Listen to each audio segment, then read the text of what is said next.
I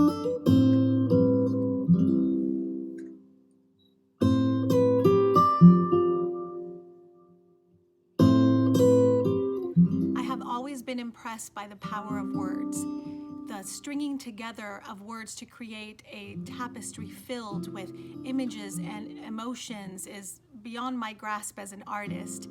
We all have different gifts, but there are some individuals who have this ability, this superpower.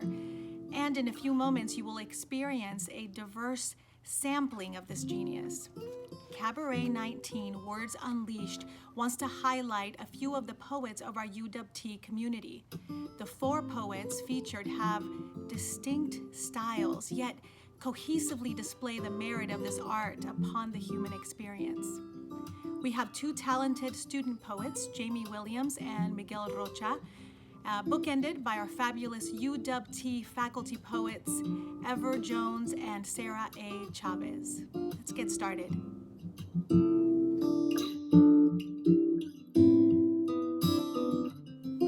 Hi y'all, Ever Jones here.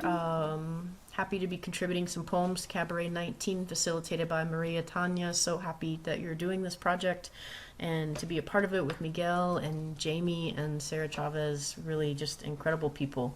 And I'm so happy to be a part of it. I got a couple poems I'm going to read tonight. I'm kind of reading a few newer things. And I wanted to read this poem about my grandma. It's called I Reckon. The day Grandma died, I made chilled pea salad using Miracle Whip, sweet pickles, and Velveeta. I smeared it together with vinegar, sugar, and a touch of milk, then refrigerated it until evening so the cheese would soften into a preserved mush. I filled my only crystal glass with M&Ms and set out store-bought chocolate chip cookies, the chewy kind she used to stack in a noisy glass jar with a green tin lid.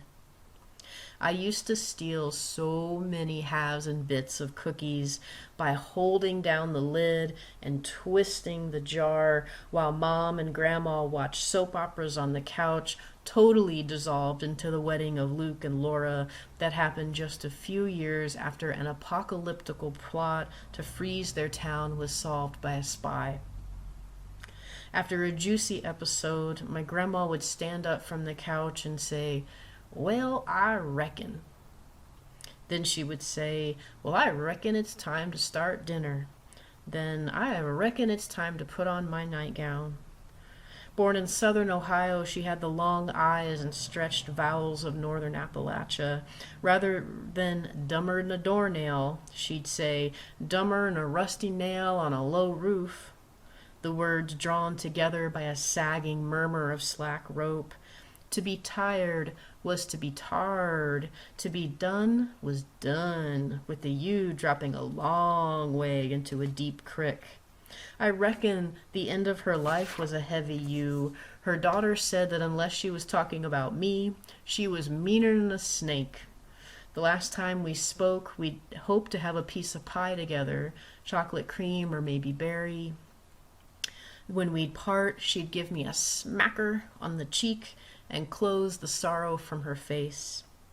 At the altar that evening, I reckoned to forgive her for hiding her family from us, assimilating herself as Welsh and German, burying her mother's brown skin in the cruel soil of this country. I reckon that is what she was taught to do, to be white in the White House on the corner of Circleville, to wash your whites, preserve your food, and be a good neighbor.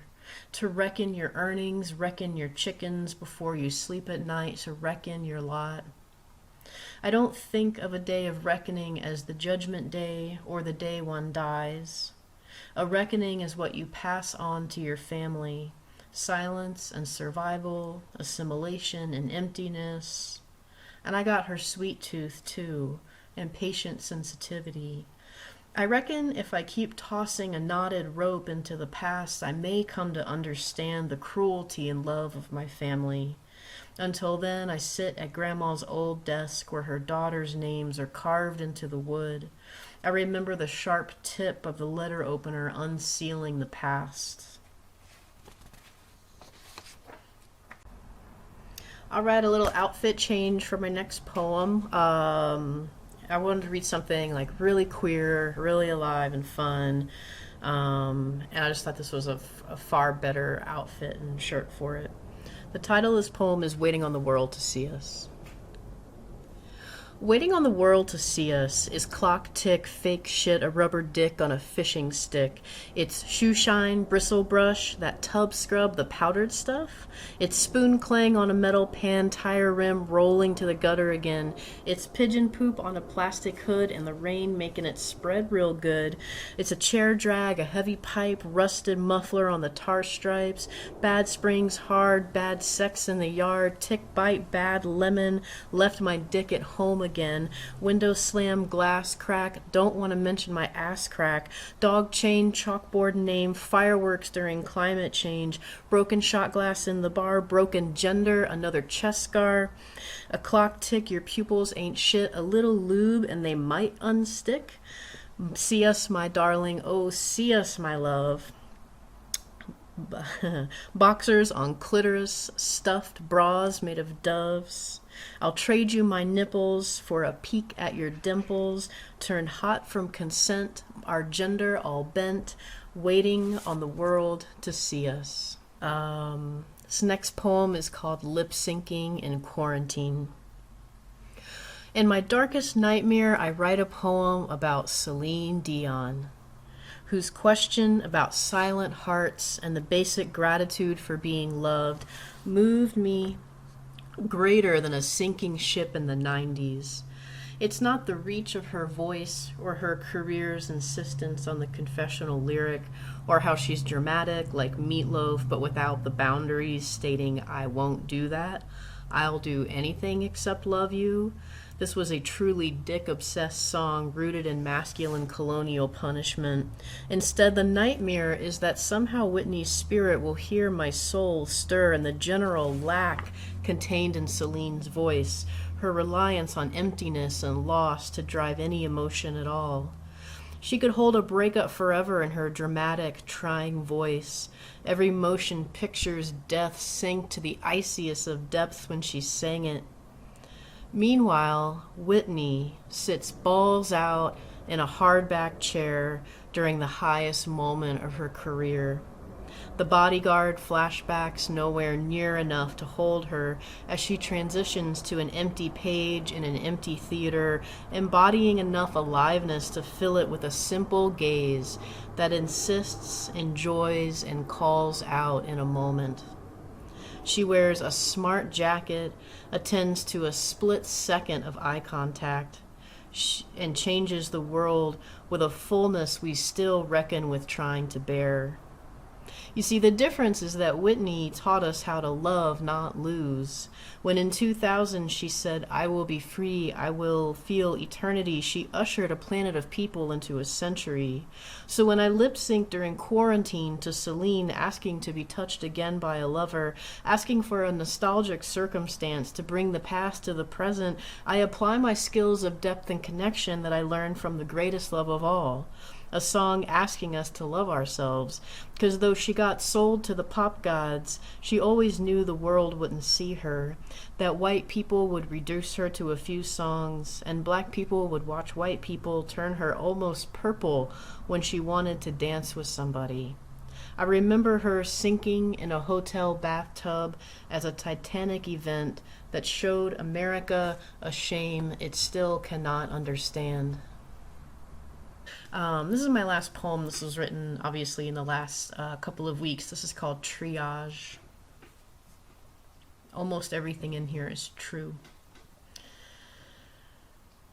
The crow-flinging flecks of the robin's egg started this poem. I could see its beak dipped in the golden center, one day away from becoming a body. Its neck was wild in its fervor to devour the rich protein that originates life. But then my kitten flicked a green-backed beetle from the window and pawed it like a dust bunny. The beetle's situation was imperceptible to my senses, but its stillness during her unstoppable pursuit moved me, until I heard a squeal from the backyard.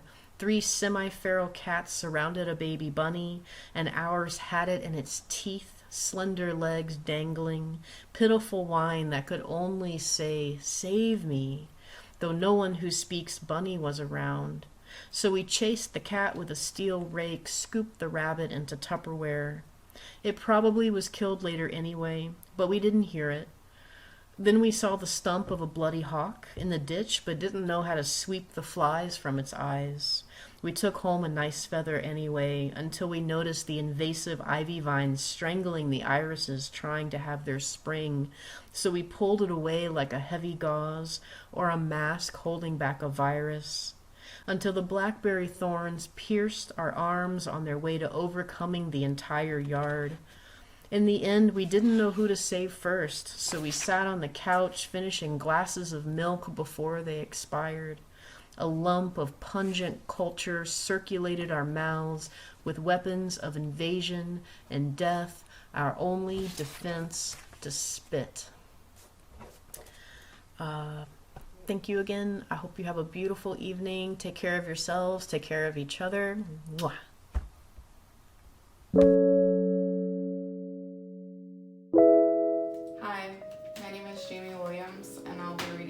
Chapbook.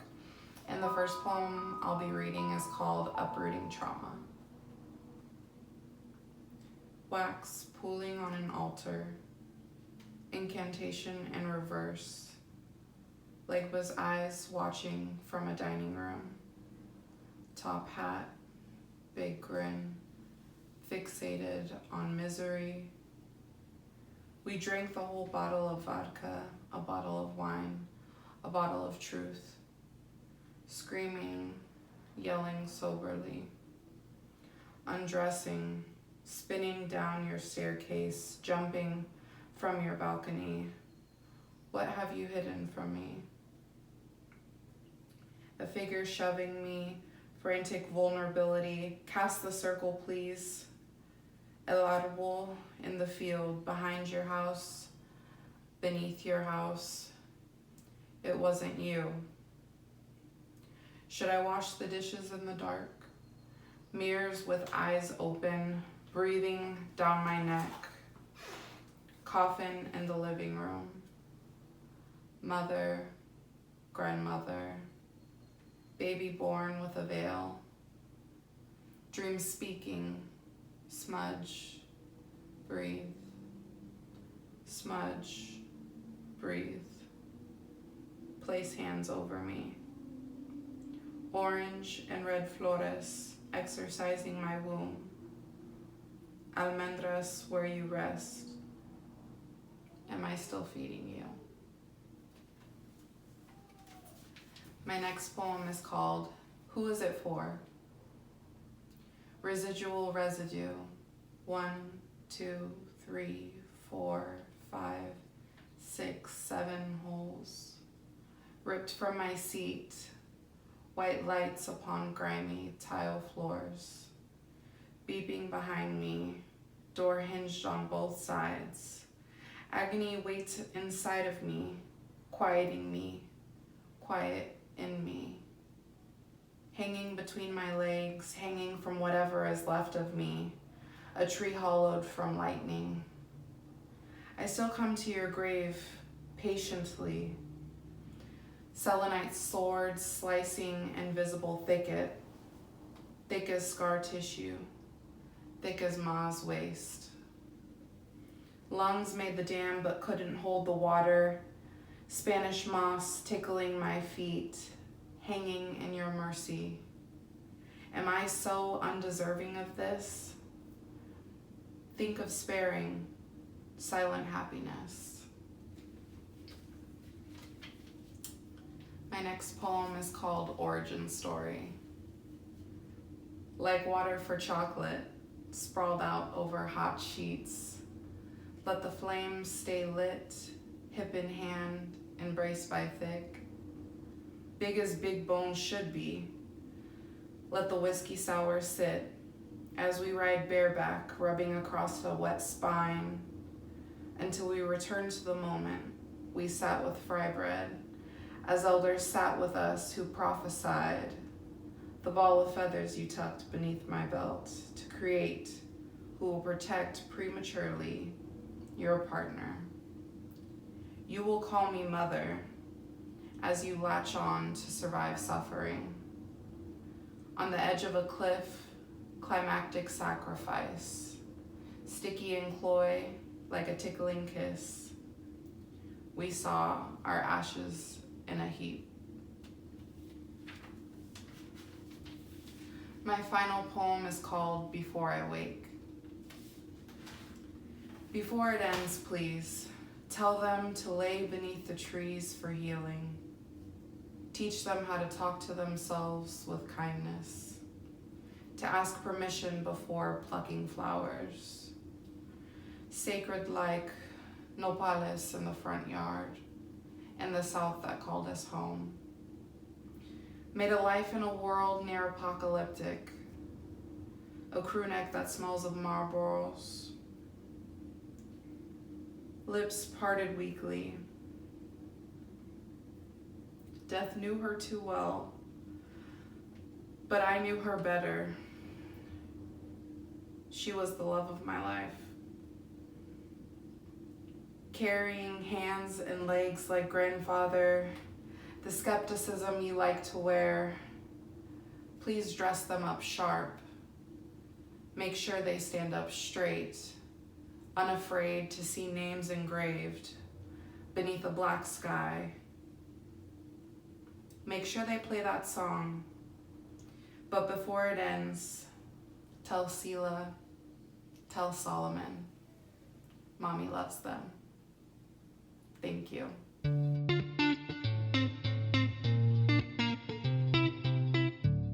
Let them hear you.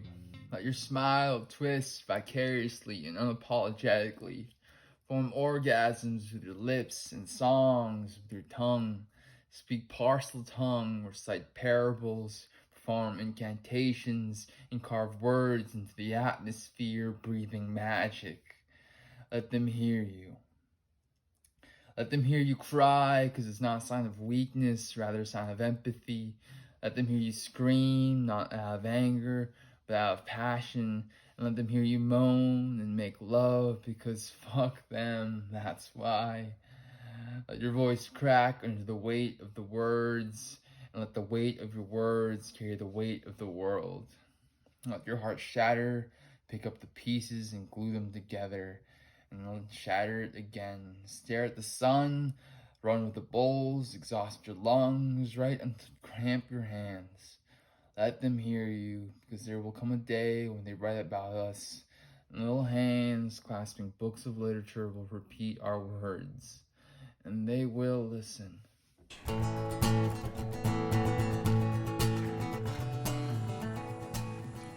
Hi, I am Sarah Chavez. I'm excited to be here tonight with you. Thank you for sharing your time. I'm going to read a few poems. Before I do that, I just want to say how excited I am to be reading with two wonderful UWT students, Miguel and Jamie, and my esteemed colleague, Ever Jones. And a special huge thank you to Dr. B for inviting us to do this and reminding us that art lives even in these strange times. And I'll be reading 3 poems about a character named Half-Breed Helene.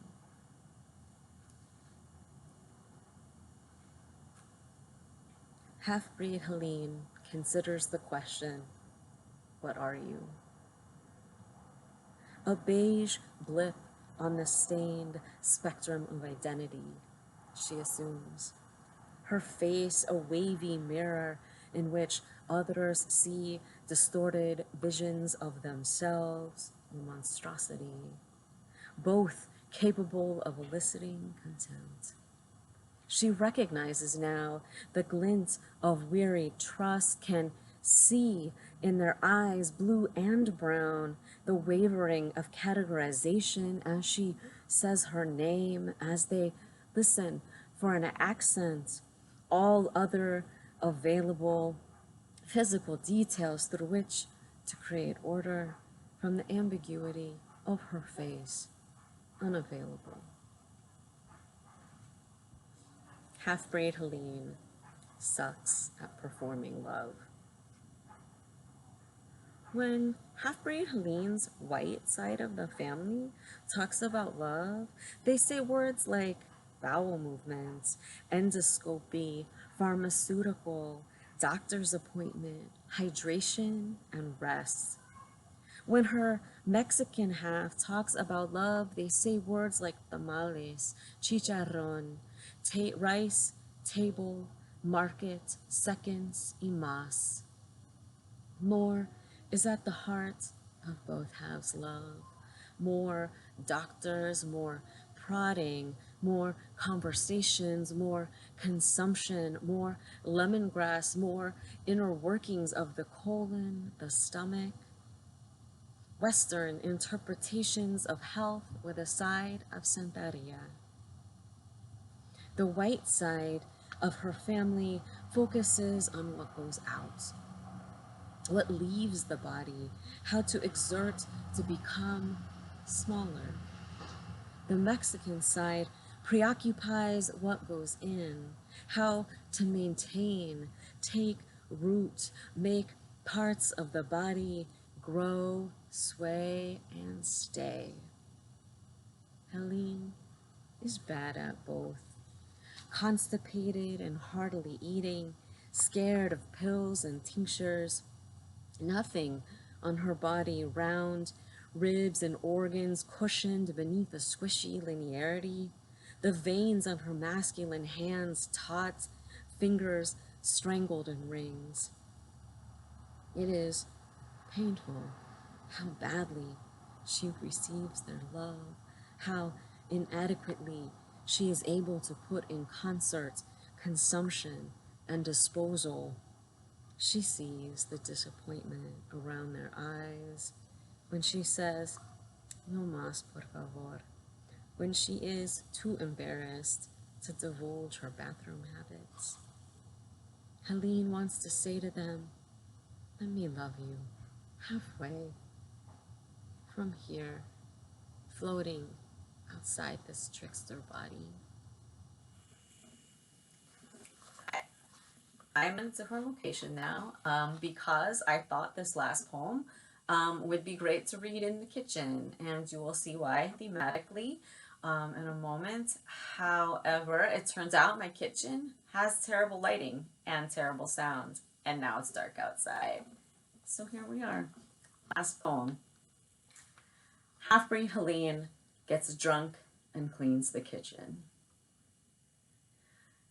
Dave Matthews whines rhythmically from the crackling speaker of her outdated cell phone.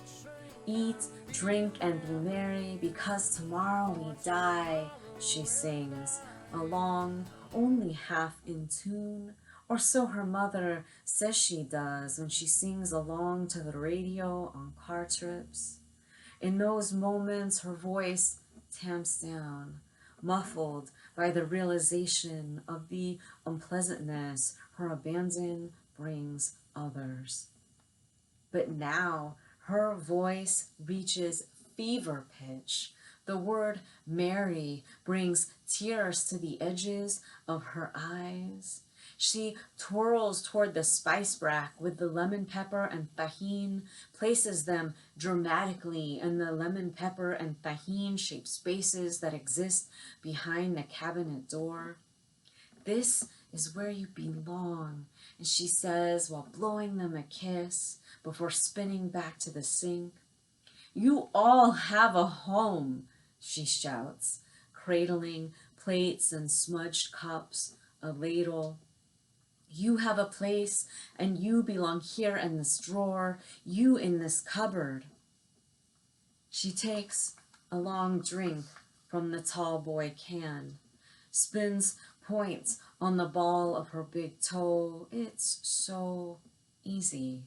And her socks on the freshly swept tile. Her hips won't stop rotating. I spend these hours, 5 senses reeling. The ends of her hair release from the loose bun, pull toward the 4 directions. Everything in the kitchen is connected.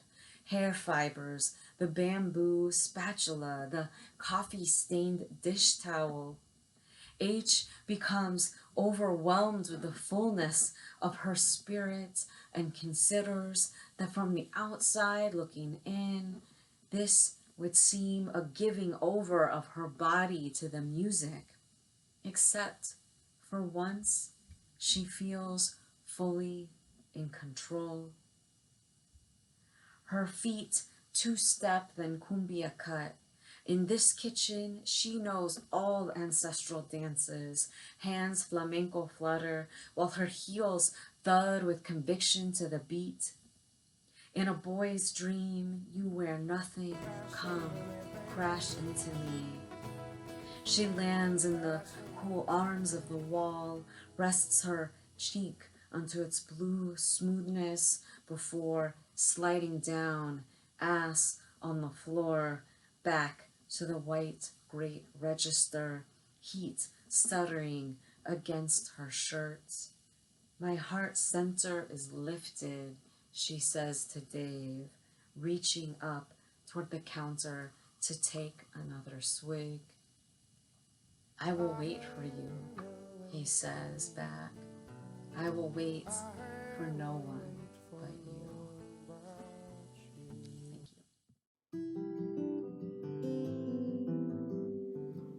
A huge thank you to Ever, Jamie, Miguel, and Sarah for sharing their work with us tonight. And a big thank you to all of you for sharing a portion of your evening with us and letting us fill your minds and hearts with poetry. Cabaret 19, a production of UWT Theater, is committed to highlighting the arts in our community. If you have any ideas for future cabarets, let us know by placing them in the comments section below or by contacting us through social media. If you want to know what else is going on at UWT Theater, follow us on Instagram or Facebook. Whether it's painting, singing, acting, or writing, the arts endure. That's all for now. Keep on creating, UWT.